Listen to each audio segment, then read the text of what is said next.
Assalamualaikum warahmatullahi wabarakatuh. Alhamdulillah, kita masih bertemu kembali dengan Ibu Saada.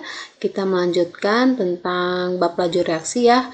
Minggu yang lalu kalian sudah mempelajari tentang persamaan laju reaksi. Sekarang kita melanjutkan tentang faktor-faktor mempengaruhi laju reaksi dan peranan laju reaksi. Sebelumnya kita mulai dulu dengan membaca lafaz basmalah agar pertemuan kita dan pelajaran kita hari ini diridhoi Allah Subhanahu wa taala. Bismillahirrahmanirrahim. Ya, untuk hari ini kita akan belajar tentang faktor-faktor apa saja yang mempengaruhi laju reaksi. Ya. Jadi ini kemarin sudah kita pelajari apa itu tentang laju reaksi, persamaan laju reaksi, order reaksi, dan makna order reaksi. Sekarang kita lanjutkan untuk subbab berikutnya. Nah, faktor-faktor yang mempengaruhi laju reaksi ada 5. Yang pertama luas permukaan, yang kedua konsentrasi, yang ketiga tekanan, yang berikutnya suhu, yang kelima adalah katalis. Kita kupas satu-satu ya. Yang pertama tentang luas permukaan. Coba kalian perhatikan kubus berikut. Di sini ada kubus ya, dengan panjang 1 cm setiap sisinya, dipotong menjadi 8. Jadi satu luas permukaan ini satu dipotong seperti tahu ya, kita misalkan ini tahu ya, tahu dipotong menjadi 8 potong, jadi masing-masing menjadi 0,5 cm atau setengah cm. Jadi ada 8 potong dari si kubus ini. Mana yang lebih luas permukaannya, antara luas permukaan yang pertama atau yang kedua? Kalau dilihat dari analogi ini, kalau kita lihat ini, luas permukaannya hanya ada satu ya. Nah, hanya satu kubus. Sedangkan yang kedua ini lebih banyak. Jadi ada 8 kubus. 8 luas permukaan kubus. Jadi makin kecil dari si ukuran dari suatu partikel, itu makin luas permukaan dari si partikel tersebut.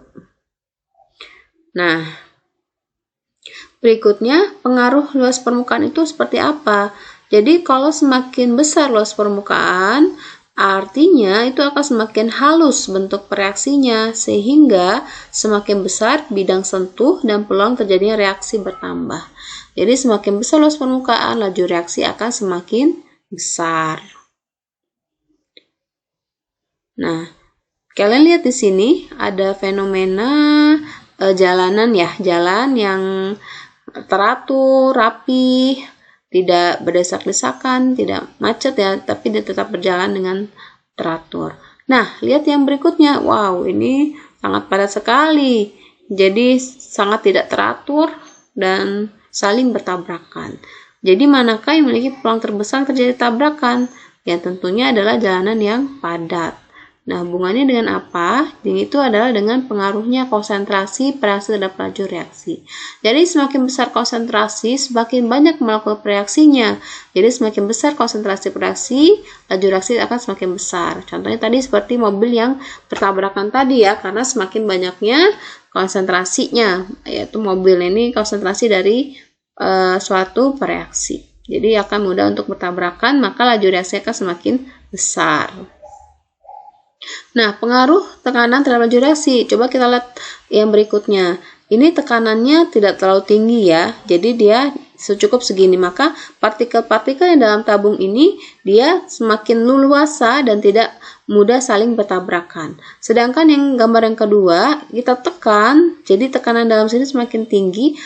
Akhirnya partikel-partikel yang ada dalam tabung ini semakin mudah untuk bertabrakan. Artinya, kalau tekanan semakin tinggi atau besar, maka laju reaksinya akan semakin apa? Semakin cepat. Jadinya, kenaikan tekanan mengakibatkan jarak antar partikel semakin sempit yang mengakibatkan semakin besar peluangnya terjadi reaksi. Jadi, semakin besar tekanan, laju reaksi semakin besar. Berikutnya, pengaruh suhu terhadap laju reaksi. Jika suhu kita tingkatkan, maka energi kinetik partikel bereaksi bertambah. Misalnya ini, T1 ini suhunya normal ya, energi kinetik dari si partikel ini biasa-biasa aja dia, tidak banyak bergerak. Nah, ketika kita panaskan, maka partikel ini makin banyak yang bergerak. banyak yang bertabrak-tabrakan, jadi dia akan mudah untuk bereaksi. Artinya semakin besar suhu, laju reaksi semakin besar. Oke, ada matematisnya untuk kalian menghitung kaitannya dengan laju reaksi ya. Jika pada setiap kenaikan suhu sebesar delta T derajat Celcius mengakibatkan reaksi berlangsung N kali lebih cepat. Laju reaksi pada T2 yaitu V2, maka ketika dibandingkan laju reaksi pada T1 dalam V1 itu adalah V2 sama dengan V1 N pangkat T2 per kurangi T1 per delta T. Ini secara matematisnya ya. V2 ini adalah laju kedua, yang V1 adalah laju yang pertama, N ini adalah berapa kali dia naik atau lebih cepatnya. Misalnya kalau di sini 3 kali, maka ini kali 3. Kalau ini 2 kali, ini digantikan dengan 2. T2 ini adalah suhu awal, suhu akhir, T1 ini suhu awal, sedangkan delta T adalah selisih suhunya per setiap kenaikan berapa Celcius. Misalnya setiap 20 derajat Celcius, maka ini bagi 20. Kalau setiap kenaikan 10 derajat Celcius, ini bagi 10. Oke, sekarang yang faktor berikutnya adalah katalis. Apa itu katalis? Katalis adalah zat yang dapat mempercepat laju reaksi, tetapi zat itu sendiri tidak mengalami perubahan yang kekal. Jadi dia akan dihasilkan kembali dalam reaksi tersebut ketika reaksi telah berlangsung. Jadi katalis ini ada katalis homogen, ada katalis heterogen. Kalau katalis homogen itu adalah sefase dengan zat yang dikatalisis. Jadi dia sama fasenya. Misalnya di sini zatnya liquid atau cair, maka katalis juga sama-sama liquid. Kalau katalis heterogen ini tidak sefase dengan zat yang katalisis. Misalnya yang reaksinya itu bentuknya aqueous atau larutan. Katalisnya berbentuk solid atau padat. Jadi heterogen ya, heterogen berbeda. Ya, nah ini cara kerja katalis. Jadi katalis ini fungsinya kenapa dia bisa mempercepat laju reaksi?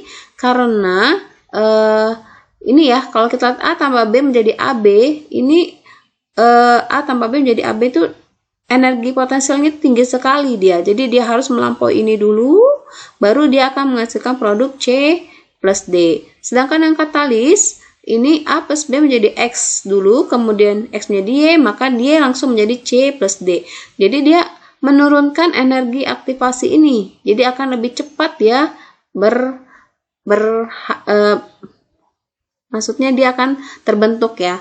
Misalnya seseorang ingin mendekati misalnya A ini ingin mendekati si C, tapi dia tidak ada perantara nih, jadi dia harus berliku-liku jalannya lebih lama lagi. Namun ketika A plus D ini ingin mendekati C dan D, ada katalis atau ada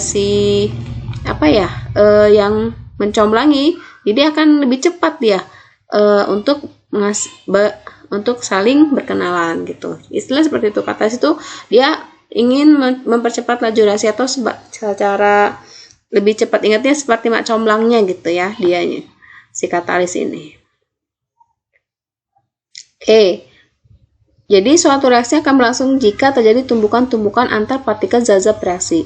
Jadi itu kuncinya adalah tumbukan. Tumbukan efektif itu tumbukan memiliki arah tumbuk yang tepat dan mempunyai energi yang cukup untuk memutuskan ikatan-ikatan pada zat-zat yang bereaksi. Jadi suatu zat akan berhasil atau menghasilkan hasil reaksi kalau terjadi tumbukan yang efektif ya.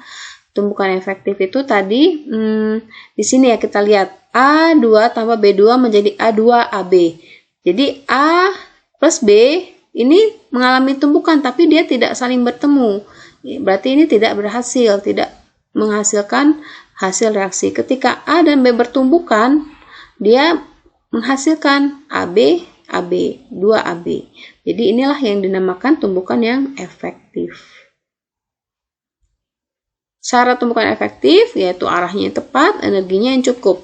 Makanya adanya energi aktivasi, energi minimum yang harus dimiliki partikel-partikel atau molekul-molekul agar tumbukannya menghasilkan suatu reaksi. Jadi inilah sebuah energi aktivasi.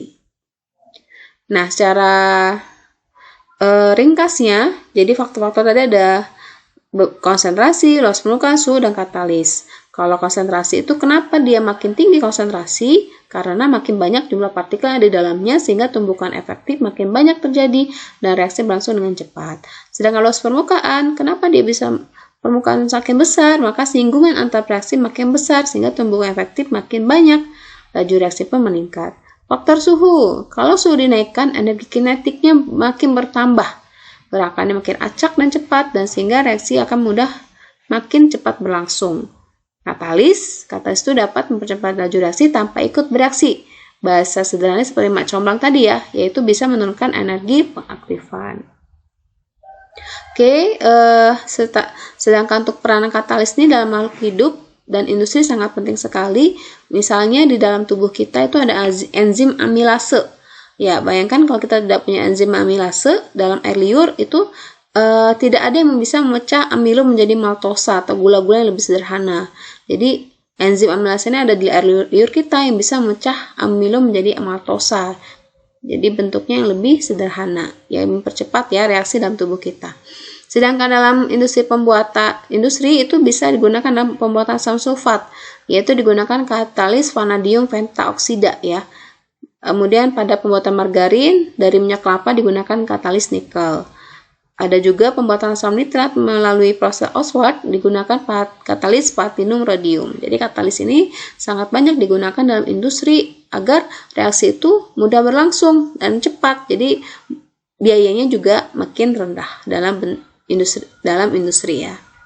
Nah, latihannya, tugasnya di sini kalian rangkum ya penjelasan yang saya berikan tadi, faktor-faktor yang berlaju reaksi. Kemudian yang terpenting adalah kalian coba isi link LKPD, faktor-faktor laju reaksi ada di kolom deskripsi yang di YouTube ini, yaitu praktikum sederhana ya, yang kalian bisa ikuti melalui link LKPD yang saya sematkan.